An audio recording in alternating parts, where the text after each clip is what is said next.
সিউড়ি শহরে বেহাল রাস্তা, রাত্রিবেলায় সমস্ত জায়গায় জ্বলে না লাইট। রাত্রিবেলায় বড় বড় ডাম্পার শহরের ভেতর দিয়ে পাস করা হচ্ছে কেন? এই ধরনের একাধিক অভিযোগ তুলে সিউড়ি পৌরসভার ডেপুটেশন প্রদান করল বিজেপি। উপস্থিত ছিলেন সিউড়ি বিজেপির শহর সভাপতি সুনয়ন ভান্ডারী, জেলা সহ সভাপতি দীপক দাস সহ অন্যান্যরা।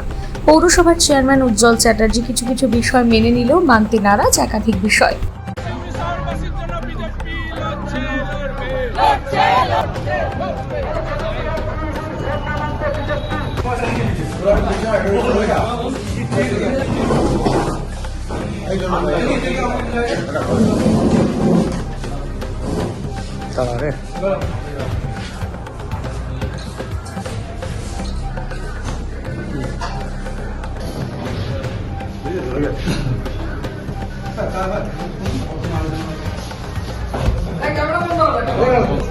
দেখুন, সিউড়ি পৌরসভার অধীনে যত পাবলিক স্ট্রিট অত্যন্ত খারাপ অবস্থায়, মানুষ দুর্বিষহ, হাঁটা যাচ্ছে না।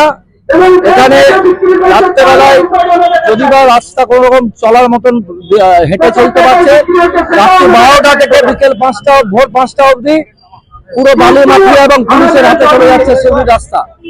এবং এমন ভাবে বালি পাচার হচ্ছে বা বিভিন্ন দ্রব্য পাচার হচ্ছে যে সেখানে সিউড়ি শহরের লোক অতিষ্ঠ।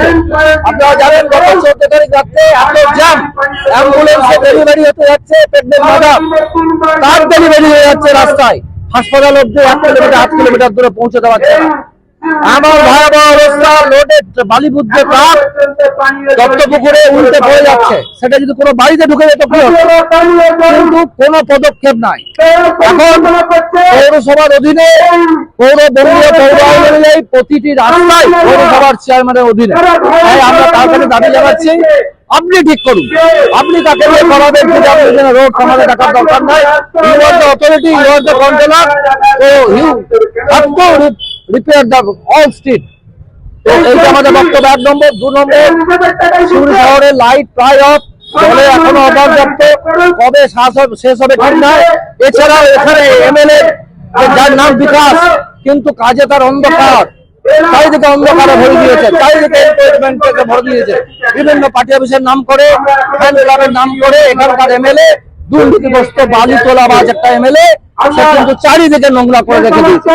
এই সমস্ত এনক্রোচমেন্ট চেয়ারম্যানকে পুজোর পরে তুলতে হবে, অন্যথায় এনক্রোচমেন্ট এবং বালি পাচারকারীদের রাস্তায় জ্যাম, মানুষ কিন্তু তার আইন তুলে নেবে এবং মানুষ কিন্তু নিজেই বন্ধ করবে।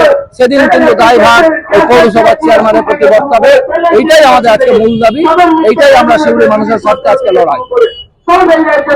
দেখুন, বিজেপি যে ডেপুটেশনটা দিল কিছুটা অযৌক্তিক, কিছুটা যুক্তি আছে। প্রথম অযৌক্তিক যেটা বললাম, সিউড়ি শহরে যেটা বলছে জল পায় না, ম্যাক্সিমাম লোক এখানে জল পায়, কিছু লোকে যারা জল পায় তার জন্য আমাদের যে জলের প্রকল্প আমরুদ 2 অলরেডি চলছে, ফেব্রুয়ারিতে উদ্বোধন আছে, বড় প্রজেক্ট।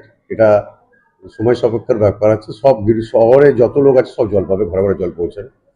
দ্বিতীয় যেটা বলছে লাইট, আমাদের এই বোর্ড আসার পর, বিশেষ করে আমি বসার পর থেকে এখন সিউড়ি শহরে আমাদের মাননীয় সংসদ তহবিল থেকেই কয়েকশো লাইট আমরা এলইডি লাইট লাগিয়েছি। হাইমাক্স সিউড়ি শহর আগে যেরকম দেখা যেত না, এখন প্রত্যেকটি মন্দিরে গিয়ে আপনি হাইমাক্স লাইট দেখতে পাবেন, আলোকসজ্জাগুলো আপনার নিজের চোখে দেখতে পাবেন। এগুলো অযৌক্তিক কথাবার্তা বলছে। একটা কথা ওনার কিছুটা সত্যতা আছে, যেটা গাড়ি ক্ষেত্রে, সেটা আমার ম্যাটার নয়। গাড়ি কোন দিক দিয়ে পেরোবে না পেরোবে সেটা পৌরসভার চেয়ারম্যান আমার যদিও দেখার কর্তব্য। এখন আমাদের সিউড়ি শহর মধ্যে দিয়ে গাড়ি পেরোয় না, আমরা একটা নো এন্ট্রি বোর্ড লাগিয়ে দিয়েছি।